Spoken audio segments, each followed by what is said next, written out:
Hi, it's me, and I'm mildly moist because I've been out walking the dog, so my hair is a mess. But I want to talk to you about the myths and the bull about running your own photographic business. The kind of things that people like to say happen but probably don't happen nearly as often, but give you false hope and false pretenses. So let's go. You will not be shooting every single day. In fact, you'll probably spend even more time on admin and away from the studio or away from clients while you do numerous amounts of paperwork. Now, don't get me wrong, I've got a link in the bio that will help you get through your client management software. But believe me, no one is nearly shooting as much as they make out. 2, you don't need all the best equipment. You actually don't even need top of the range anything. You can actually get by with pretty decent standard kit stuff.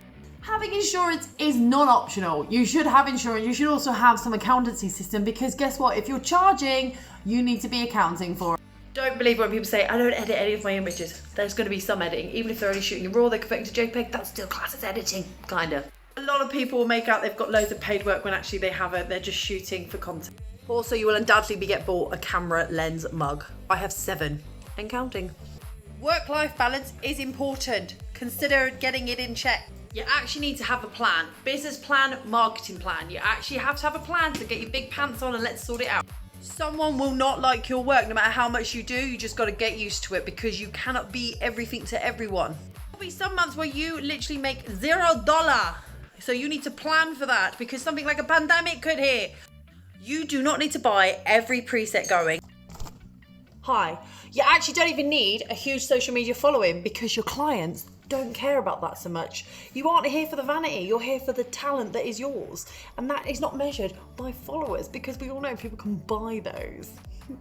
You will at some point experience imposter syndrome. Don't let it sink in. We all get it. We all have to move past it. Some people are going to pretend to be your friend. They're actually not. They just want free shoots. Get over it. Some photographers are even going to try and befriend you. Some of them are actually genuine, but some are going to be total douchebags, copy everything you do and pass it off as their own. Don't worry, nothing new under the sun. But what you can do is make sure your work stands out by doing what you do best, which is being you. Some people like to make out that they've been sent an item, but in actual fact, they're just kind of self-congratulate themselves on purchasing the item, but they don't want to tell you that they purchased the item. They make out, without directly saying it, that they got the item.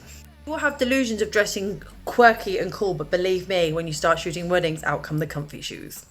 You will hate having your own photograph taken.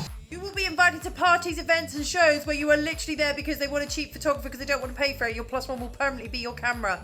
Start putting your foot down now. You don't need a studio. Why? Because you can shoot outside, hire and freelance.